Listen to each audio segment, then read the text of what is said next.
Malayo. Oo, yung biyahe, mapagod. Pero pag nakita mo na kung yung nag-aantay sa'yo, mapapawi lahat ng pagod na yun. Kasi, yung literal na pagod, isang tulog lang yan eh.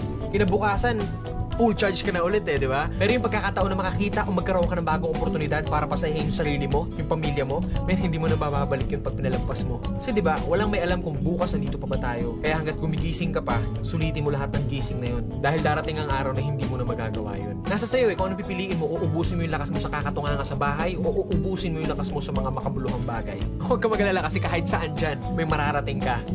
Alam mo na yun. Hindi, ganito kasi yan. Dahil lang alam mong matagal at mapapagod ka, hindi ka natutuloy. Tsong wala kang mararating kung hindi mo pipihitin yung susi sa loob ng ulo mo. Gaano man kataas ang pangarap mo sa buhay, huwag kang matatakot sa pagod at sakripisyo dahil parte yun eh. Hindi ka makakakain ng kanin kung hindi mo sasaingin. Hindi ka makakakain ng ulam kung hindi mo lulutuin. Lahat ng bagay kailangan kilusan mo muna sa umpisa. Hindi tatakbo ang sasakyan kung hindi mo sususian, kung hindi mo lalagyan ng gasolina.